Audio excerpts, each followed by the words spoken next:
안녕하세요. 저는 30대 주부입니다. 아직 아이는 없어요. 아직 젊으니까 일부러 가지려고 노력은 안 했는데 생각보다 임신이 안 돼서 걱정이었거든요. 그런데 이제 차라리 잘 됐다 싶네요. 아이가 있었으면 이런 결정을 내리기 쉽지 않았을 것 같아요. 저와 남편은 20대 후반의 지인의 소개로 만났어요. 당시 저는 대학교를 졸업한 뒤 학원에서 국어를 가르치는 학원 선생님이었는데, 원생 중 학부모 한 분의 소개로 지금의 남편을 만나게 되었습니다. 중소기업을 다니고 있던 남편은 무던한 성격에 까다롭지 않은 사람이었습니다. 사실 학부모가 소개해준 사람이라 거절도 못하고 부담스러운 마음에 예의상 몇 번 만나볼까 했던 건데, 막상 같이 시간을 보내보니까 성격도 잘 맞는 것 같고 느낌이 나쁘지 않았습니다. 그래서 만나다 보니 2년이란 시간이 훌쩍 지나갔고 자연스럽게 결혼 이야기까지 나오게 되었어요. 그 사이에 저는 작은 규모였지만 제 이름으로 된 학원도 하나 차렸습니다. 저는 남편에게 경력직으로 이직을 하거나 기술을 배우는 건 어떻겠지만 남편은 지금이 좋다며 내켜하지 않더라고요. 자기도 아이 낳고 하면 생각이 바뀌지 않겠나 싶어서 더 말은 안 했네요. 아무튼 그렇게 결혼을 계획하게 되면서 양가 식구들도 만나게 되었습니다. 시아버지는 워낙에 무뚝뚝하고 말씀이 없으신 분이셨고, 시어머니와 신우는 전형적으로 사이좋은 모녀 사이였습니다. 신우는 남편보다 4살 어리고 저보다는 2살 어렸는데 아이가 한 명 있었어요. 고등학교를 졸업하면서 사귀던 남자친구 아이를 갖게 되었는데 애 아빠는 바로 군대로 가버리고 군대에 다녀와서는 잠수를 탔다나 봐요. 아무리 수소문을 해도 찾을 수가 없었다면서 포기하고 신우가 혼자 키우고 있었습니다. 그렇다 보니 변변한 수입이 없어서 나라에서 한부모 가정에 주는 보조금과 시부모님의 도움으로 살고 있었습니다. 집마다 사람마다 각자의 사정이 있는 거다 생각했고 그 부분에 있어서는 제가 왈가왈부할 게 아니었기에 크게 문제라고 생각하지 않았습니다. 남편은 그런 신우를 안쓰러워하는 눈치였지만 그거야 당연히 자기 친동생이니 그런 마음이 드는 거다 싶었지요. 신우는 저에게 언니 하면서 제법 잘 따르는 편이었고 여동생이 없었던 저도 그런 신우가 예뻤습니다. 하지만 그건 어디까지나 결혼식을 올리기 전 얘기고요. 결혼을 하면서 처음으로 갈등을 빚게 되었는데 그건 바로 집 때문이었습니다. 저도 결혼 준비를 하면서 알게 된 사실인데 시집이 보기에는 부족함이 없어도 실제로는 재산이 하나도 없어서 저희를 도와주실 여력이 전혀 없으시더라고요. 저도 학원을 차리면서 그동안 모아두었던 돈을 다 써버린 탓에 걱정이 많았습니다. 다행히 친정부모님께서 일단 얼마 정도 대출받아 도와줄 테니 너무 스트레스 받지 말라고 해주셔서 어쩔 수 없이 친정에 손을 벌려야만 했어요. 그렇게 친정돈 1억과 남자친구가 그동안 모아둔 3천으로 전셋집을 구하게 되었습니다. 남자친구는 사실 월세로 살더라도 신축으로 갔으면 좋겠다고 했지만 저는 월세는 정말 돈을 버리는 일이라고 생각했기 때문에 그 문제로 많이 다퉜어요. 결국 서울 외곽에 위치한 방 2개짜리 빌라 전세에서 사는 걸로 결론을 지었지만요. 사실 저는 개원한 지 얼마 되지 않았어도 그동안 한 곳에서 오래 강의하며 입소문이 나 있던 상황이라 금방 학생들을 모을 수 있었습니다. 그래서 벌이가 괜찮은 편이거든요. 반면에 제 남편인데 이렇게 이야기하긴 그렇지만 결혼 준비하면서 남편이 회사에서 곧 인사이동이 있을 건데 자기가 승진 대상인 것 같다고 그러면 지금 받는 돈보다 훨씬 많이 받게 될 거라고 자신만만하게 이야기하더라고요. 그래서 그 말을 믿고 이런저런 계획을 세웠는데 어쩌다 보니 다 틀어지고 어긋나더라고요. 그리고 상황이 그렇다 보니 졸지에 제 수입이 남편 수입을 추월해버렸고 그게 저는 기쁘지만은 않더라고요. 그런 와중에 남편이 계속 신혼인데 신축에서 새로운 마음으로 시작하자라거나 은행에 대출 갚고 이자 내는 거나 월세나 비슷하다고 우기면서 좀 힘들었습니다. 하지만 솔직히 파혼할 정도는 아니라고 생각했어요. 주변 친구들도 다 결혼 준비하면서 이 정도는 싸운다고 했고 저는 파혼하게 되면 주변 사람들이 절 어떻게 볼지 두렵기도 했거든요. 조금 다투더라도 결국 내가 이기면 되지 않겠나 그렇게 마음을 먹고 버텼던 거예요. 그런데 결혼 생활이라는 건 정말 2사람만 괜찮다고 다 되는 게 아니더라고요. 자꾸 외부 요인으로 다투게 되니까 그게 힘들었어요. 특히 신우와 시어머니 때문에 많이 힘들었습니다. 시부모님과 신우는 지방에서 살고 있었는데 차로는 2시간이 넘는 거리였어요. 그런데도 불구하고 시부모님과 신우는 걸핏하면 저희 집에 오고 싶어 했습니다. 특히 저는 주말에 남편이랑 맛집도 가고 놀러도 다니고 싶은데 시부모님은 이런저런 핑계를 대시며 어떻게든 올라오려고 하셨어요. 처음에는 저도 거절하기가 어려워 그럼 오시라고 했지만 그것도 하루 이틀이지 몇 달을 그러시니 죽을 맛이더라고요. 올라오실 때는 기차를 타고 오셨는데 그럼 저희가 역까지 모시러 가야 했습니다.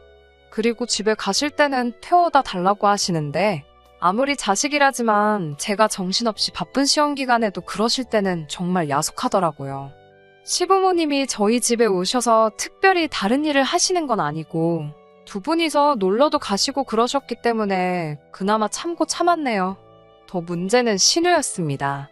신우는 항상 그 6살짜리 애를 데리고 왔는데 그 애를 저희한테 맡겨놓고 놀러를 나가기 일쑤였어요. 처음에 한두 번은 나이 어린 신우가 맨날 집에서 애만 보고 얼마나 갑갑하겠나 싶어서 좋은 뜻으로 봐주고 했습니다. 그런데 정말 무슨 호의가 계속되니 우리를 호구로 아는 것도 아니고 언젠가부터 너무 당연하다는 듯이 자기는 약속 있다고 저희한테 애 맡겨놓고 혼자 홀랑 나가버리고 그러더라고요. 저라고 그런 신우를 상대로 머리를 안 써본 게 아닙니다.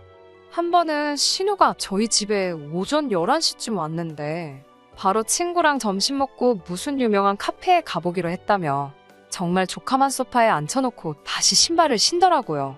그래서 저희도 약속이 있어서 나가야 한다고 하니까 같이 온 시어머니가 둘 다 나갔다 오라며 당신이 집에서 애를 보고 있겠다 하시는 거예요.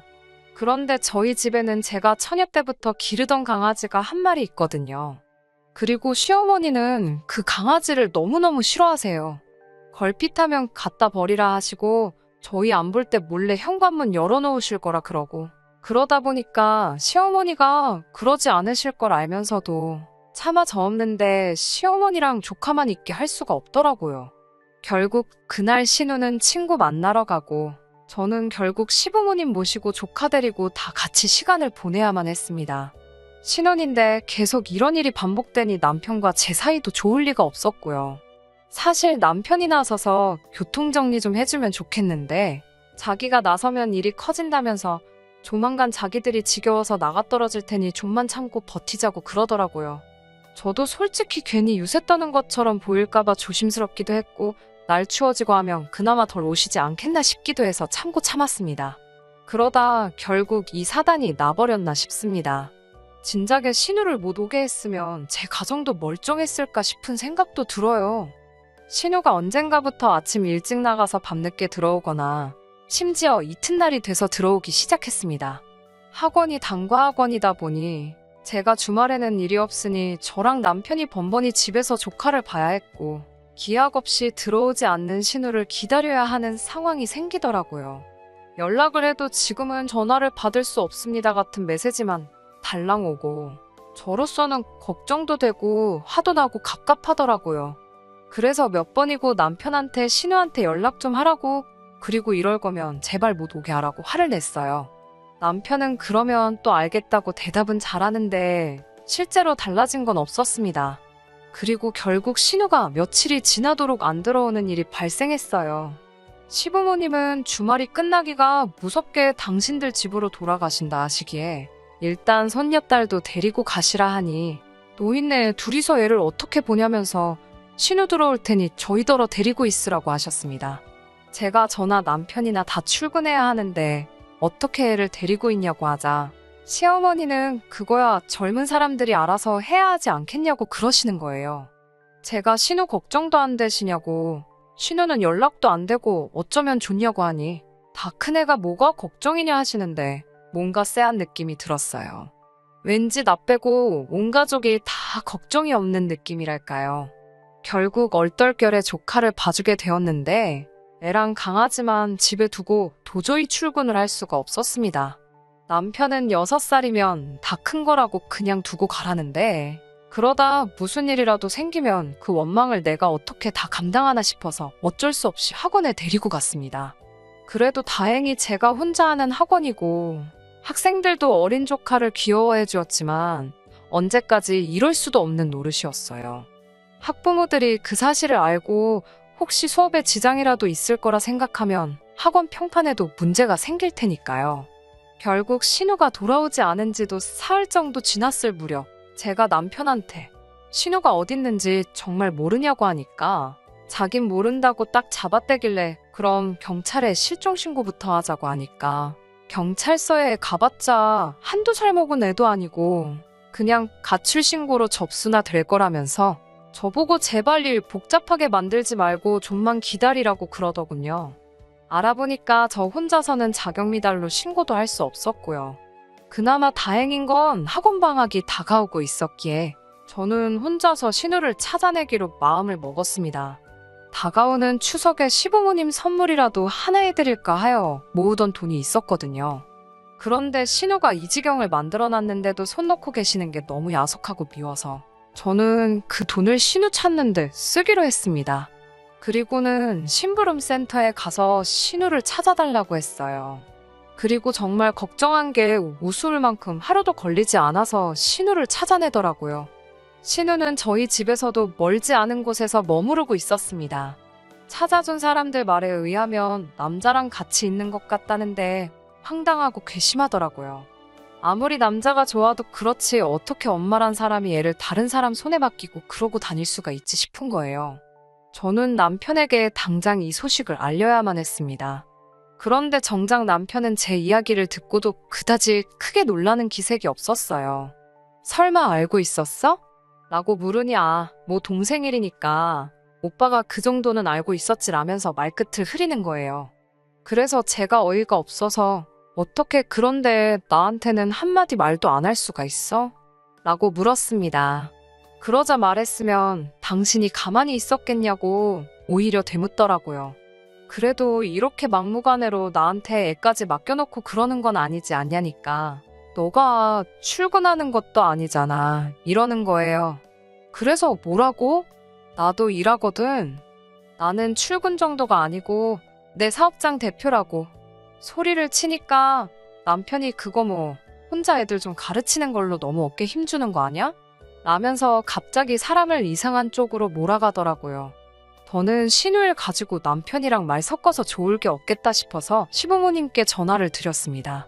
시부모님께 지금 어떤 상황인지 전화를 드리니 시어머니는 오히려 저에게 너는 어떻게 신우 뒷조사를 할 수 있냐면서 그건 신우를 모욕하는 일이라고 참 경우가 없다면서 혀를 차시더라고요.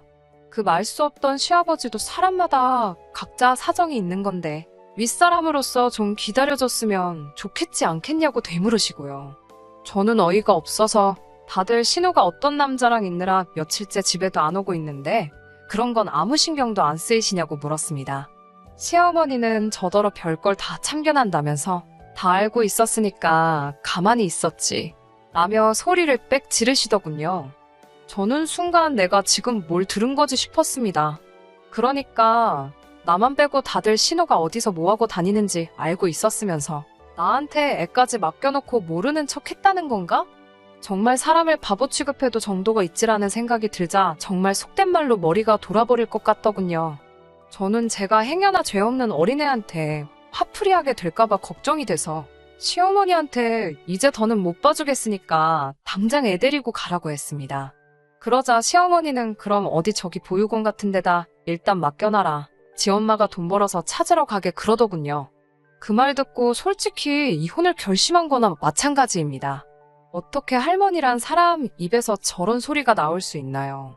설령 신우가 진짜로 자기 딸을 보육원에 맡길지라도 차마 제가 조카를 그곳에 데려다 놓을 순 없었습니다. 그렇다고 제가 계속 조카를 봐주고 싶지도 않았고요. 저는 결국 신우가 남자랑 같이 있다는 그 집에 조카를 데리고 갔습니다.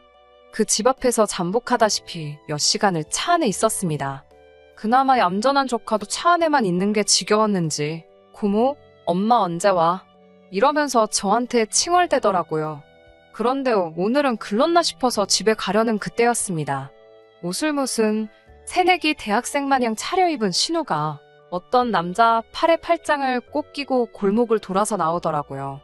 보는데 황당하고 어이가 없었습니다. 제가 조카를 데리고 차에서 내리면서 맞은편에서 오던 신우와 눈이 마주쳤어요. 그러자 신우가 화들짝 놀라며 발걸음을 돌리려고 하더라고요.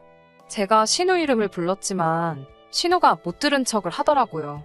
그렇지만 조카가 신우를 봤는지 엄마 하면서 달려가더라고요. 그러자 신우도 반사적으로 다시 뒤를 돌아봤고요. 조카가 엄마 하고 달라드니 신우도 밀어내지 못하더군요. 신우 옆에 있던 남자는 무슨 상황인지 갈피를 잡지 못하고 혼란스러운 얼굴을 하고 있었습니다. 제가 그 남자에게 안녕하세요. 저희 신우 친구분이세요? 하고 말을 걸었습니다. 남자는 얼떨떨한 표정으로 예, 제가 남자친구입니다 하길래 저는 일부러 신우를 쳐다보면서 한껏 높은 목소리로 이렇게 멋진 분을 만나느라 신우가 집에도 안 들어오고 딸도 나몰라라 했구나 하고 말을 걸었어요. 그러자 신우가 눈으로 저에게 욕을 하며 언니 왜 그래요? 이따 전화할게요. 그때 통화해요. 이러면서 조카를 제 쪽으로 밀더라고요. 조카는 영문도 모르고 엄마, 나 엄마랑 있을래 이러고 신우는 급기야 저를 골목어기로 잡아 끌더니 언니 지금 뭐 하자는 거예요? 라며 따지기 시작하더라고요. 그렇지만 제가 뭐가 겁이 나겠어요. 저는 당당하면 저 남자 앞에서 얘기하라며 신우 팔을 뿌리치고 다시 그 남자한테 가서 조카를 들이밀었습니다. 예쁘죠? 우리 신우 딸이에요. 사진은 보여준 적 있어요? 남자친구분이 우리 조카도 자식으로서 받아주기로 한 거예요? 정말 대단하신 분이다. 라고 아주 갖은 오바를 다 떨면서 신우 남자친구라는 사람에게 말을 걸었습니다. 그러자 신우가 진짜 왜 그러냐고 소리치면서 닭똥 같은 눈물을 흘리더군요. 남자가 잠깐 아무 말도 없더니 신우한테 너 결혼했었어? 이러는 거예요. 신우가 결혼한 건 아닌데 라면서 말끝을 흐리니까 남자가 다시 그럼 얘는 네 딸은 맞는 거야? 이러더라고요. 그러니까 신우가 내 딸 맞다고 미리 말 못해서 미안하다 사과를 하고 있으니 남자가 신우한테 진짜 어이없다며 비웃음을 날리더니 너 진짜 인생 그렇게 살지 말라고 뭐라 하더라고요. 어떻게 엄마라는 여자가 애도 숨기면서 남자를 만나냐고. 너 같은 여자는 트럭으로 줘도 싫다면서 남자가 아주 질색을 하고 떠나더라고요.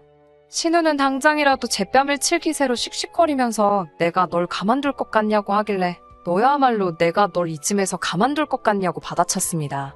그 길로 신우 품에 조카 줘버리고 집에 오니 벌써 남편은 신우한테 들었는지 아주 얼굴이 벌개져서 벼르고 있었다는 표정이더라고요. 하지만 저도 이미 이 식구들이 다 저를 바보등신으로 만들었다는 걸 알았기 때문에 일단 가족관계에 아무런 미련도 없었거든요. 그래서 그런 남편을 보고는 뭐 열받아 아주 웃기고 앉아있네 한마디 해주고선 남편 짐을 챙기기 시작했습니다. 이윽고 시모한테도 전화가 와서는 네가 기어이 우리 딸 혼삽기를 다 막았다면서? 라고 대뜸 성질부터 부리더니 너 때문에 우리 딸 인생 망쳤다고 저보고 보상하라고 악을 쓰더라고요. 알고 보니까 그 남자가 의대를 졸업하고 서울 모 병원에서 레지던트 하면서 자취를 하고 있었나 봐요. 그러다 술자리에서 신우랑 알게 됐는데 신우가 팔자 좀 고쳐보겠다고 그날 어떻게 하루를 같이 보냈던 걸 빌미로 아주 사귀자고 들이대다가 어떻게 잘 풀렸는지 연애까지로 발전했던 사이랍니다. 그런데 제 덕에 산통을 깼다면서 다들 제 탓만 하더라고요. 진짜 뭐 이런 집구석이 다 있나 싶어서 남편한테 그냥 이혼하자고 했어요. 가전제품이랑 가구 대부분 다 저랑 남편이 각자 자취하면서 쓰던 거 그대로 들고 왔었고 전세 자금으로 들어간 1억 3천이 전부였는데 그중 남편 몫은 3천 정도였으니 그건 제가 지금 당장이라도 줄 수 있다고. 그러니까 이혼하자고 그랬습니다. 남편은 자기가 왜 이혼을 하냐? 그리고 왜 내 몫이 3천밖에 안 되냐고 따져묻더라고요. 여태까지 자기가 벌어다 준 돈이 얼만지나 아냐면서요. 네 벌이야 뻔하지 않냐. 그놈의 승진은 대체 언제 된다는 거냐. 아주 대판 싸웠어요.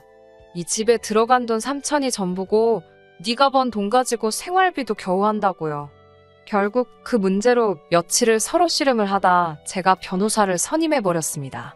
변호사 말로는 지금 이혼의 귀책 사유가 남편을 비롯한 시댁에 있기 때문에 어차피 소송으로 가도 제가 이길 확률이 높으니까 걱정 말고 진행하자 하더군요.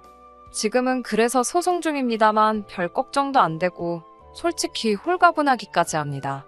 저희가 이혼한다고 하자 그제서야 시부모님도 정신이 들었는지 자기가 자식 일이다 보니 눈에 뵈는 게 없었다며 부모 마음 좀 이해해달라고, 그리고 저에게도 미안했다고 따로 사과하고 싶다 하시더군요.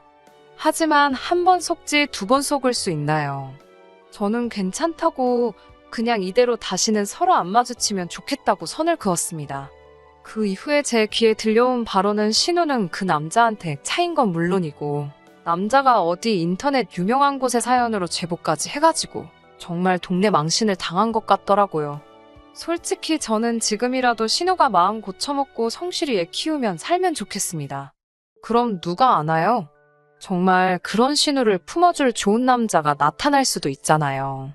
그리고 남편은 맨날 혼자 김칫국 마시며 승진 타령해대더니 결국 귀향이나 다름없는 지방 발령받고 고향도 아닌 지방으로 쫓겨나듯 내려가게 되었습니다. 저더러 같이 가자고, 거기 가면 시부모도 없고 신우도 없고 오롯이 우리 단둘이서 아무 방해 없이 처음부터 다시 시작하자는데 그 면상에다 물 한 잔 끼얹을까 하다 인생이 불쌍해서 봐줬네요. 저요? 저는 요즘 학생들을 위한 수능 교재를 만들고 있습니다. 얼마 전에는 교육방송에서 같이 일해보지 않겠냐고 연락도 왔고요. 혼자가 되면서 쓸데없는 곳에 정신과 시간을 뺏기지 않으니까 일의 효율성도 늘고 돈도 잘 모이고 너무 좋아요. 이혼이라는 결정을 내리게 된 것에 한 점 후회가 없습니다. 한동안은 일에만 몰두하며 살아보려고 해요. 끝까지 들어주셔서 감사합니다. 오늘의 사연은 여기까지입니다. 구독과 좋아요, 알람 설정 부탁드리고 더 좋은 사연으로 다시 찾아뵙겠습니다.